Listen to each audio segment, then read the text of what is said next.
శ్రీకృష్ణ జగద్గురు పరబ్రహ్మణే నమః. ఓం నమో శ్రీ వేదవ్యాసాయ నమః. ఓం మద్గురు శ్రీ పూర్ణానంద స్వామినే నమః. ఓం శుక్లాం భరధరం విష్ణుం శశివర్ణం చతుర్భుజం ప్రసన్నవదనం ధ్యాయేత్ సర్వవిఘ్నోపశాంతయే. ఓం వ్యాసాయ విష్ణురూపాయ వ్యాసరూపాయ విష్ణవే నమో వై బ్రహ్మనిధయే వాసిష్ఠాయ నమో నమః. ఓం నారాయణం నమస్కృత్య నరం చైవ నరోత్తమం దేవీం సరస్వతిం వ్యాసం తతో జయముదీరయేత్. శ్రీ భగవద్గీత సాంఖ్యయోగము. అయితే ఆనందం ఎక్కడ ఉన్నది అంటే తన యందే ఉన్నది. తన ఆత్మయందే తాను సంతుష్టుడై ఉండాలి. తుష్టి ఆనందము అనేటువంటివి బయట ఎప్పటికీ కూడా లభించదు, దృశ్యంలో లేదు, శబ్దస్పర్శ రూపరసగంధాలు మొదలైనటువంటి విషయాలలోనూ లేదు. ఈ 14 భువనాంతరాలలో కూడా గాలించినప్పటికీ వెతికినప్పటికీ కూడా దీపం పెట్టి ఆనందము అనేటువంటిది, తుష్టి అనేటువంటిది దొరకనే దొరకదు. ఎందుకు అంటే ఆనందము అనేటువంటిది బయట బహిర్గతంగా తెచ్చుకునేటువంటివి, కొని తీసుకొచ్చేటువంటివి, బయట దొరికేటువంటి వస్తువు కానే కాదు.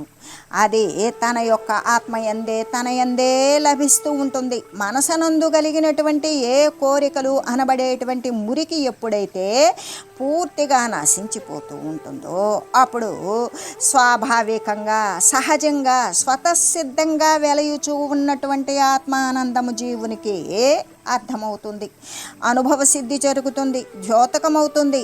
ఇదే కదా వేదాంతంలో ఉన్నటువంటి కీలకమైనటువంటి విషయము. ఎందుకంటే బ్రహ్మానందము అనేటువంటిది క్రొత్తగా తయారు చేసి తెచ్చుకునేటువంటి పదార్థమా? అది ఎవరి చేత తయారు చేయబడుతుంది? తన చేత తానే తయారు చేసుకోవాలి. తన యందు తానే నిక్షిప్తమై ఉండాలి. తన యందు తానే ఆత్మానందాన్ని పొందాలి. కానీ ఇది ఎవరి చేత తయారు చేసి తెచ్చుకునేటువంటి పదార్థం కానే కాదు కదా. ఆ ఆనందము స్వతహాగా తన యందు ఉండనే ఉన్నది కదా. కానీ అది అజ్ఞానము చేత ఏ విధంగా ఉన్నది? మరుగుపరచబడి కనబడకుండా అర్థం కాకుండా ఉన్నది.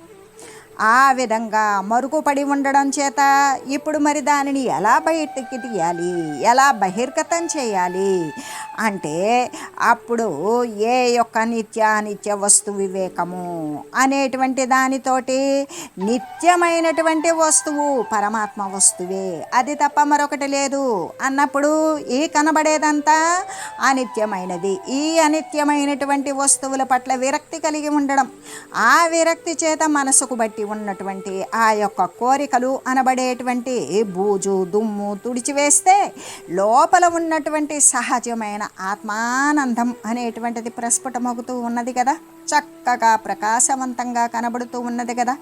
ఎలాగంటే నీటిపై అలముకున్నటువంటి పాచిని తొలగించి వేస్తే స్వచ్ఛమైనటువంటి జలము బయటపడినట్లుగానే, దుమ్మును తుడిచివేస్తే అద్దం యొక్క నిర్మలమైన స్వరూపము బయటకు వచ్చినట్లుగానే ఈ దృశ్య దోషాలు, వాసనలు, కోరికలు సంపూర్ణంగా తొలగిపోయిన తర్వాత దృక్స్వరూపమైనటువంటి స్వయం ప్రకాశ పరమాత్మ బయలుపడతాడు.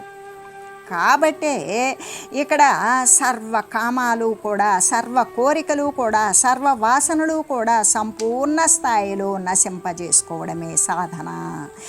ఈ సాధన ద్వారా ఏమవుతుంది? ఆత్మసంతుష్టి అనేటువంటిది చెందుతుంది. ఆత్మానందము అనేటువంటి అనుభవ సిద్ధిని పొందుతాము అనేటువంటిది తెలియజేస్తూ సాధన గనక చేసినటువంటి వారికి సాధ్యము కానటువంటి వస్తువు ఏదైనా ఉన్నదా? లేదు. కాబట్టి సాధన చేసినట్లయితే సాధ్యమే అవుతూ ఉన్నది అనే విషయాన్ని స్ఫుటపరుస్తూ ఈ ప్రకారంగానే కోరికలు అన్నింటినీ కూడా పూర్తిగా వదిలివేయాలి. ఎల్లప్పుడూ నిరంతరము తాను చచ్చు వరకు జగము కృంగు వరకు, తాను నిద్ర లేచినది మొదలు మళ్ళీ కూడా సుషుప్తిలోకి వెళ్ళేటంత వరకు నిరంతరము కూడా ఆత్మయందే వాడు సంతుష్టిని పొందినటువంటి వాడికి వాడే స్థితప్రజ్ఞుడు. సంతుష్టిని పొందినటువంటి వాడికి మరొక కోరిక, మరో ఆలోచన, మరొక వాసన, మరొక అభిప్రాయం అనేటువంటి ఉంటాయా? ఎందుకు?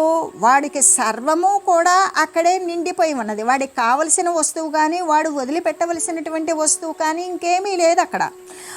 అటువంటి ఆత్మతత్వమునందే ఆత్మానందాన్ని పొంది సంతుష్టిని పొందినటువంటి స్థితప్రజ్ఞుడు వాడు జీవన్ముక్తుడే అయ్యాడు. ఆ స్థితప్రజ్ఞుడు, ఆ జీవన్ముక్తుడు వానినే కదా జ్ఞాని అని చెప్పబడింది. అయితే ఈ యొక్క స్థితప్రజ్ఞత్వము చేత, జీవన్ముక్తత్వము చేత, ఈ యొక్క జ్ఞానముతో పరిపూర్ణుడైనటువంటి వాడు ఈ గుర్తుల చేతనే పూర్ణస్థితిని పొందింది లేనిది కూడా అర్థమైపోతూ ఉన్నది. ఎలాగంటే జీవన్ముక్తుని యొక్క ముఖమనందు సదా తుష్టి ఉంటుంది. ఎల్లప్పుడూ కూడా ఇది కావాలనో, ఇది అవసరం లేదనో, ఇది రుచిగా ఉన్నదనో, ఇది అరుచిగా ఉన్నదనో, ఇది బాగలేదనో, దీనివల్ల నాకు కష్టాలు వస్తాయనో, దీనివల్ల నాకు సుఖం ఉంటుందనో, ఇటువంటి అభిప్రాయాలు, కోరికలు మానసికమైనటువంటి ఆలోచన తరంగాలలో కూడా నశింపజేసుకున్నటువంటి వాడు మాత్రమే ఎల్లవేళలా కూడా, అంటే ఇక వాడు ఏ స్థితిలో ఉన్నా గతకాలంలో తుష్టిగానే ఉంటాడు, జరుగుతూ ఉన్న కాలంలో తుష్టిగానే ఉంటాడు, రాబోయే కాలంలో కూడా వాడు సంతుష్టిగానే ఉంటాడు. వాడికి ఎటువంటి మిగిలిపోయినటువంటి కోరిక కానీ, తీర్చుకోవలసినటువంటి కొద్దిపాటి కోరిక కానీ ఏమీ ఉండదు. అటువంటి ఆ వాని ముఖమున ఎల్లప్పుడూ ఎలా ఉంటుంది? వాడు ఉన్నటువంటి ఏ అవస్థ ఎందైనా సరే వాడికి తుష్టిగానే ఉంటాడు. అంతేకాదు, ఇంకా ఆనందం అనేటువంటిది వాని యొక్క ముఖారవిందంలో తాండవిస్తుంది. ఇక్కడ ఆనందం తాండవిస్తుంది అంటే ఎవరినైనా చూచి లేచి గబక్కన గంతులు వేయడం అనేటువంటిది ఆనందం తాండవించడం కాదు. వాని యొక్క ముఖ అంతర్గతంగానే వానికి సంతుష్టి చెందినటువంటి వానికి, వాడు సర్వము కూడా పరిపూర్ణుడై ఉన్నప్పుడు వాడికి ఆనందము అనేటువంటిది అంతరాంతరాలలో నుండి బయటికి కనబడుతుందే కానీ వాడు చిందులో నృత్యమో చేసినటువంటి వాడు కాదు. అంతేకాదు, అదే కోరికలు కలిగినటువంటి వాని ముఖంలో అయితే వాడు ఎంత దాచాలని చూసినా, ఎన్ని ముసుగులు వేసినా వాడి యొక్క ముఖంలో దిగులే ఉంటుంది. ఆ దిగులు ఎల్లప్పుడూ కూడా దుఃఖము పట్టి వ్రేలాడుతూ ఉంటుంది. ఏ విధంగా? దిగులు దుఃఖము పట్టి వాడి ముఖంలో ఎల్లప్పుడూ కూడా అట్లా కనబడుతూనే ఉంటుంది. వాడు ఏడుపు మొహం, వాడి ముఖమే చూడబుద్ధి కాదు, ఎప్పుడూ దిగులుగానే ఇలా దుఃఖంగానే ఉంటాడు అనేటువంటిది చూడగానే తెలిసిపోతుంది.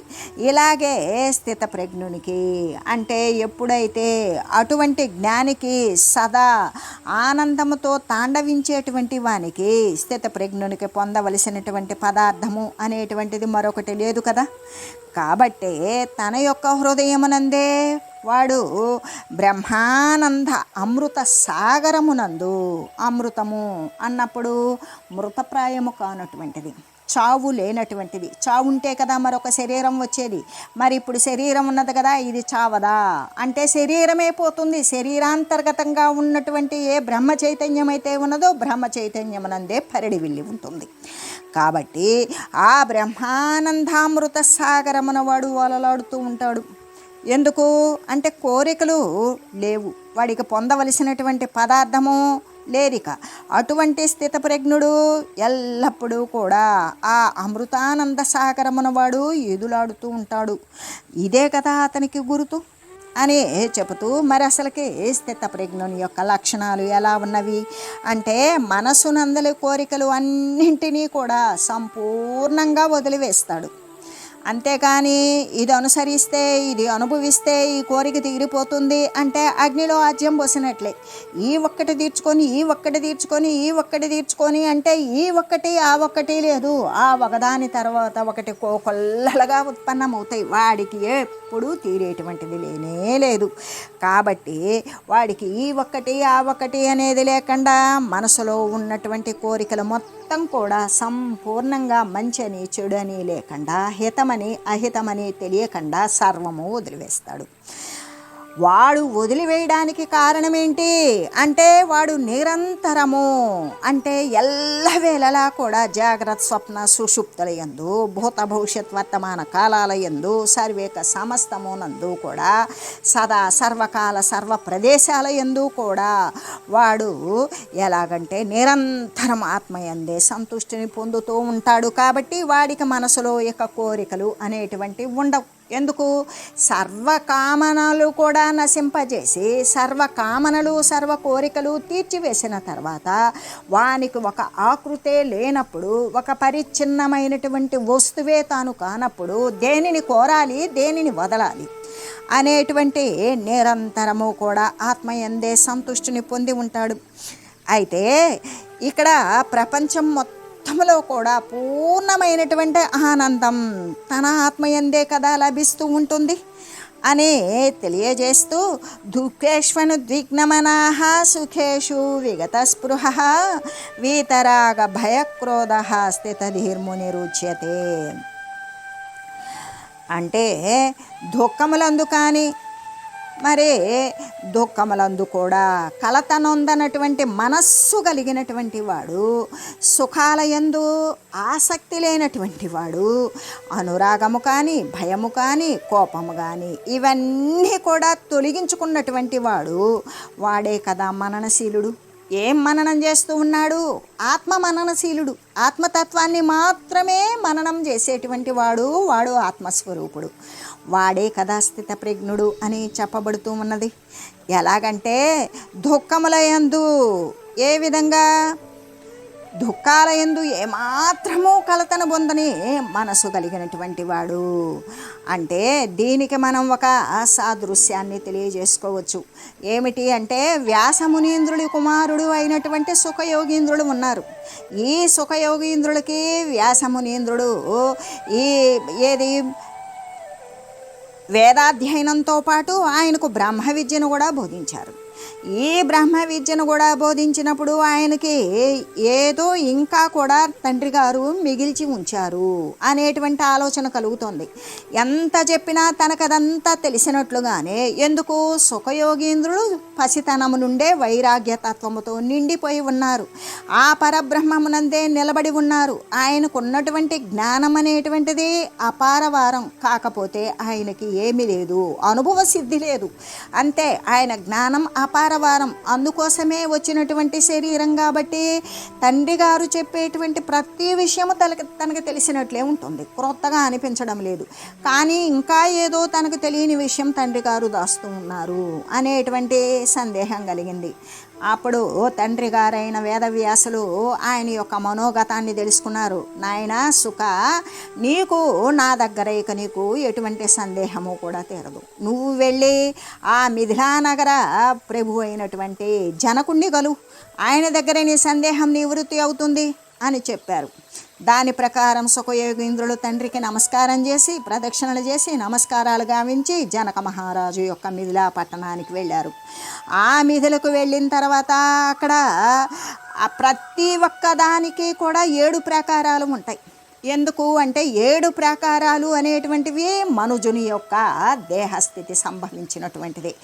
ఆధారము, స్వాధిష్టానము, మణిపూరకము, అనాహతము, విశుద్ధము, ఆగ్నేయము, సహస్రారము అనేటువంటి 7 స్థానాలు చెందితేనే పరబ్రహ్మతత్వాన్ని పొందగలుగుతాడు. అలాగే ప్రతి రాజ్యానికి కూడా ప్రతి సార్వభౌమత్వానికి కూడా ఉండేటువంటి ప్రాకారాలు 7, శ్రీహరి యొక్క 7 ప్రాకారాలు ఈ విధంగా చెప్తూ ఉంటారు. అయితే ఆ 7 ప్రాకారాలకు మొదటి ప్రాకారంలో భటుల దగ్గరికి వెళ్ళారు సుఖయోగులు. వెళ్ళి నేను వ్యాసమునీంద్రుడు కుమారుడును, నేను జనక మహారాజు యొక్క సందర్శనార్థం వచ్చాను, తెలియజేయమన్నాడు. మొదటి ప్రాకారంలో ఉన్నటువంటి భటులు వెళ్ళారు, రాజుగారికి విన్నవించారు. ఆయన సరే అన్నారు. అంతే, రమ్మని పొమ్మని ఏమీ చెప్పల. అలాగా 7 రోజులు దిననిసి లేక అలాగే నిలబడి ఉన్నాడు. ఆయనకి నొప్పులు తెలియట్లా. ఆయనకు కలిగినటువంటి సందేహము తప్ప మరొక విచారణ, ఎండగా ఉన్నదనో, ఆకలిగా ఉన్నదనో, శరీరం డస్సిందనో, విసుక్కోవడమో, నిద్ర లేదనో, ఇటువంటి విసుగు లేకుండా 7 రోజులు గడిచిపోయినవి. ఆయన తన యొక్క సమస్థితిలో నిలబడి తను తీసుకొచ్చుకున్నటువంటి విషయమునందే నిలబడి ఉన్నాడు. ఆ ఆలోచనే గావిస్తూ ఉన్నాడు. ఆయనకి దిననిసి అంటే పగలు రాత్రి అనేటువంటిది ఇట్టే గడిచిపోతుంది. ఈ విధంగా రెండో ప్రాకారం దగ్గరికి చేరుకున్నాడు. మొదటి ప్రాకారం దగ్గర చెప్పినటువంటి ఏ విధంగానే భటులకు చెప్పారు. ఆ భటులు వెళ్ళారు, రాజుగారికి చెప్పారు. తర్వాత ఇక ఆయన సరే అన్నారు. అంతే, మళ్ళీ అలాగే జరిగింది. తర్వాత ఇంకో 7 రోజులు గడిచినవి. ఈ విధంగా మళ్ళీ 7 రోజులు గడిచిన తర్వాత రెండో ప్రాకారంలో ఆయన్ని వదలమన్నారు. మూడో ప్రాకారంకి వచ్చిన తర్వాత మళ్ళీ అలాగే జరిగింది. ఈ విధంగా 7 ఏళ్ళు 49 రోజులు ఆయన తన యొక్క స్థితిని మరచి ఆయన అనుకున్నటువంటి తత్వాన్ని పొందడం కోసం అలాగే నిలబడి ఉన్నారు. తర్వాత 49 రోజులు జరిగిన తర్వాత 50వ రోజు లోపలికి రమ్మన్నారు. కానీ రమ్మని చెప్పి కూడా ఏం చేశారు, మహారాజు గారు ఊళ్ళో లేరు, ఏదో పని మీద విదేశం వెళ్ళవలసి వచ్చింది, ఇప్పుడు ఆయన వచ్చేటంత వరకు కూడా మిమ్మల్ని సేవించమన్నారు అని మంత్రి గారు అందమైనటువంటి కన్యలను ఇంకా కూడా వేశ్యలను వీళ్ళనందరినీ కూడా ఆయన సేవకు ఉపయోగించి రకరకాలైన మధురమైన పదార్థాలను పెట్టి మంచి అతులితమైనటువంటి వస్త్రాలు కట్టిపించి చందనాదులు అగరవత్తులు అన్నీ కూడా ఎలిగించి రకరకాల శుభవాసనలతోటి సుపరిమళాలతోటి ఆ అందమైనటువంటి ఆడవాళ్ళ చేత సేవలు చేయిస్తూ ఉన్నాడు. ఆయన పెట్టిన పదార్థాలు తిన్నాడు. ఆ అందమైన యువతుల ద్వారా సేవలను పొందుతూ ఉన్నాడు. అయినా అతని మనసు ఏమాత్రం వికారాన్ని పొందల, ఏ మార్పుకు లోనవ్వల. అలా కొంతకాలం గడిచింది. తర్వాత రాజుగారు వచ్చారు. అప్పుడు ఏమన్నారంటే రాగానే అర్ఘ్యం ఇచ్చాడు. ఎందుకు, ముని కుమారులు కదా, ఆ ఋషి కుమారులు కదా, వచ్చి అర్ఘ్యం ఇచ్చారు, పాద్యం ఇచ్చారు, అన్నీ పూజ అన్నీ అయిన తర్వాత ఆయన గురువుగా మహారాజుని అనుకొని వచ్చాడు కదా, ఆ మహారాజుకి శిష్యుడుగా వచ్చిన ఆయన చేయవలసినటువంటి ఉపచర్యలు ఆయన చేసి ఈ విధంగా ప్రశ్న చేశాడు. నాయన నువ్వెందుకు వచ్చావు సుఖ అని. ఏమి లేదు, తండ్రి గారి దగ్గర ఈ విధంగా నేను విషయాన్ని తెలుసుకోవాలి అనుకున్నాను. ఆయన చెప్పారు. చెప్పిన తర్వాత నాకు ఇంకా ఏదో ఉన్నది అనిపించింది. ఎంత అడిగినా తండ్రి గారు ఇంకా ఏదో మిగిలించి ఉంచుకున్నారు కానీ మొత్తంగా బోధించడం లేదు. నేను అదే కొంచెం నొక్కి చెప్పడం ద్వారా మీ దగ్గరకు వెళ్ళి సందేహ నివృత్తి చేసుకోమన్నారు. అందువలన నేను తమరి దర్శనానికి వచ్చాను. ఈ విషయంలో నాకు సందేహ నివృత్తి జరగడం లేదు అనే జ్ఞానపరంగా ఆధ్యాత్మిక విద్యపరంగా ఏ యొక్క పూర్ణ భావంలో ఒక పతాక స్థాయిలో అడగవలసినటువంటి ప్రశ్న ఆయన అడగక మునిపే జనకులు బోధన మొదలుపెట్టారు. ఇలా బోధ జరుగుతూ ఉన్నది. ఆ బోధ ఎలా ఉంది, తన తండ్రి గారు ఏ విషయాన్నైతే తనకి కూలంకషంగా తెలియజేశారో ఆ విషయాన్ని గురించే ఆయన మాట్లాడారు. ఆ మాట్లాడడం వల్ల ఏంటి అంటే ఏ విషయం గురించి చెప్పారో జనకులు మొట్టమొదట ఆయనకి పరీక్ష పెట్టారు. ఈయన వచ్చేటువంటి ఆయన వాస్తవానికి నిజమైనటువంటి జ్ఞాని కాబట్టి మహనీయుల యొక్క పుత్రుడు ఇక్కడికి వస్తున్నారు అంటే ఆయనకేదో మహనీయత్వంతో కూడినటువంటి ప్రశ్న ఏదో వేధిస్తోంది. దానిని పరిపూర్ణం చేసుకోవడానికే వస్తూ ఉన్నారు. కాబట్టి దానిని ఈ విధంగా చేయాలంటే ఆయన దానికి కావలసినటువంటి అర్హత, వైరాగ్యము, నిండా వివేకము అనేది ఆయనకు ఉన్నదా అనేటువంటి పరీక్షను చేశారు. 7 రోజులు 49 రోజులు కూడా వాకిట్లోనే సరిపెట్టారు. అక్కడ తర్వాత ఒక 7 రోజులు తాను వేరే చోట దాగుకొని అక్కడ అంత బాధలో ఆయన బాధను పొందల. అనేక సుందరవతులైనటువంటి స్త్రీలతోటి మరి పట్టు వస్త్రాలు కట్టుకొని సుగంధ పరిమళాలతో కూడుకొని రుచికరమైన పదార్థాలు తిన్నప్పుడు ఆయన సంతోషం పట్ల అక్కడ బాధను పొందక ఇక్కడ సంతోషాన్ని పొందక దేని పట్ల ఆయనకి ఎటువంటి మార్పు లేకపోవడం వల్ల ఈయన సహజంగా ఆధ్యాత్మికమైనటువంటి ఈ పరమార్థ బోధకు ఈయన తగినటువంటి అర్హత కలిగించుకున్నాడు. ఎందుకు, సంపూర్ణంగా కోరికలను వదిలివేశాడు. నాకు ఇది కావాలి, కావాలి అని, ఇది నాకు అవసరము లేదు అనేటువంటి ఇష్టము కానీ అయిష్టము కానీ లేనటువంటి సమస్థితిలో నిలబడి ఉన్నాడు. ఇతను కదా ఈ యొక్క బ్రహ్మ విద్యకు అర్హుడు అని అప్పుడు బ్రహ్మ విద్యా బోధ అనేటువంటిది జనకులు వారు ప్రారంభించారు.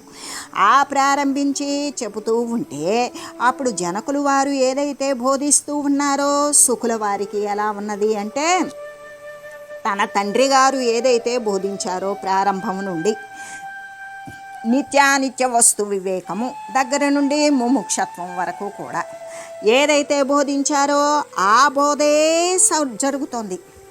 ఆ తర్వాత ఆయన ఎటువంటి మహావాక్య విషయాలను గురించి బోధించారో అదే జరుగుతుంది. అంతేకాదు ఇంకా కూడా ఆయన మహామంత్రత్రయాలు అనేటువంటి విషయాన్ని గురించి, సత్యాన్ని గురించి ఏ విధంగా నిరూపించాలి అనేటువంటి విచారణ కొనసాగించారో అదంతా కూడా తన తండ్రి వద్ద అభ్యసించినటువంటి బ్రహ్మ విద్యే తప్ప ఆయన జనకులు వారు తన తండ్రి కంటే కూడా మిగిలి ఒక్క విషయం కూడా క్రొత్తగా చెప్పడం లేదు. అప్పుడు ఆయన ఏమన్నారంటే, విన్నారు. ఒక 7 రోజులు వారిద్దరి మధ్య సంభాషణ అనేటువంటిది జరిగింది. ఆయన బోధిస్తున్నారు, ఈయన వింటున్నారు. కానీ ఈయన విన్నవన్నీ కూడా తన తండ్రి గారు తనకు బోధించినవి. తన తండ్రి గారు బోధించేటప్పుడు తనకు ముందుగానే తెలిసి ఉన్నట్లుగా అనిపించింది. ఇప్పుడు జనకులు వారు బోధించేటప్పుడు సర్వము తన తండ్రి గారి నుండి బోధింపబడినటువంటి విషయాలు ఏవైతే ఉన్నావో అవి తప్ప కొరతవేమీ రావడం లేదు.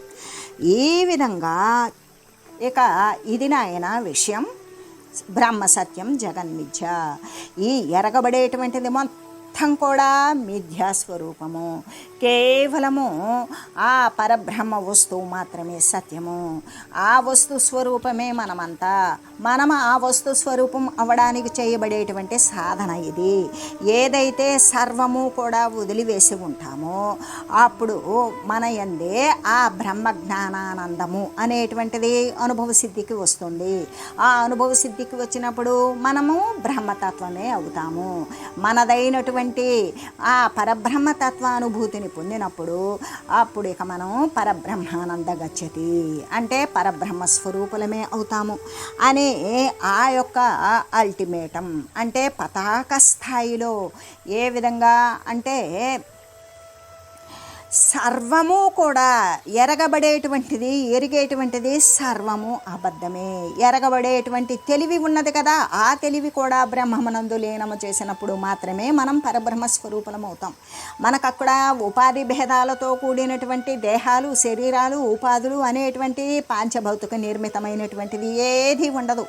సర్వము నిండిపోయి ఉన్నటువంటి ఏ పరిపూర్ణ ఆత్మస్వరూపమైతే ఉన్నదో అదే మనము అనే విషయాన్ని గురించి ఆయన కూలంకషంగా వివరించారు. ఆయన ఎంతసేపు ఎంత వివరంగా అందించినా తన తండ్రి గారు చెప్పిన దానికంటే మిగిలి క్రొత్తగా ఒక్క విషయం కూడా చెప్పాల. చివరకు ఇది నాయన దీని ప్రకారం చేయు అని చెప్పారు. అప్పుడు జనకులు వారికి నమస్కారం చేశారు. ప్రభు, మీరు చెప్పినదంతా తండ్రి గారి ద్వారా నేను విని ఉన్నాను. ఇంకెంతకు మించి లేదు నాయన.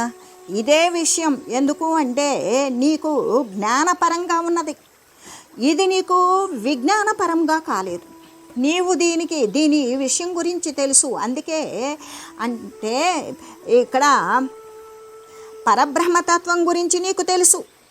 ఆ తెలిసినటువంటి జ్ఞానం నిన్ను అంటి ఉన్నది. ఆ అంటి ఉన్నటువంటి జ్ఞానం నీకు అనుభవ సిద్ధిలోకి రావాలి అంటే విజ్ఞానంగా మారాలి. నీవు దానిని ఆచరించి సాధనా రూపంలో నీవు దానిని సాధించుకున్నప్పుడు నీవు ఆ పరబ్రహ్మతత్వం అవుతావు. కానీ తెలియగానే అయిపోయినట్లు కాదు కదా. నీకు అనుభవ సిద్ధి అనేటువంటిది లేదు. అంటే ఎవరని చెప్పినా ఎక్కడ చెప్పినా సత్యమైనటువంటి బోధ అంటే ఇంతకు మించి లేదు నాయనా. ఈ ఉన్నది ఏమిటి అంటే నీకు అనుభవ సిద్ధి వచ్చినప్పుడు నీవు పరబ్రహ్మ స్వరూపానివి ఎలా అవుతావు అనేటువంటిది అది నీ యొక్క సాధనలోని భాగం. అది నీ యొక్క ఆత్మానందాన్ని పొందినటువంటి అనుభవ జ్ఞానం అని ఎప్పుడైతే చెప్పారో అప్పుడంటే తండ్రి గారు కూడా మొత్తంగా బోధించారు. ఇక్కడ విషయం ఏమిటి అంటే నేను ఆచరించడం లేదు, ఆచరించకుండా కేవలము జ్ఞానపరంగా ఈ భగవంతుని విషయము, సత్య విషయము, శాశ్వత విషయము, నిరతిశయానందమైనటువంటి పరంజ్యోతి స్వరూపమైనటువంటి పరమాత్మ తత్వాన్ని గురించి నాకు తెలుసు, కానీ పరమాత్మ తత్వాన్ని నేను కాలేదు, కాబట్టి దానిని అనుసరించాలి అనుకున్నారు. జనకుల వారికి నమస్కారం చేశారు, ప్రదక్షిణ గావించారు.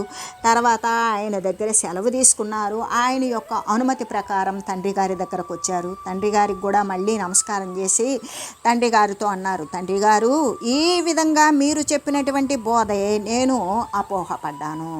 నేను నా యొక్క అభిప్రాయం అనేటువంటిది మీరు చెప్పేటువంటి విద్యతో ఏకీభవించలేకపోవడానికి కారణం నాకు ఆచరణ శూన్యం.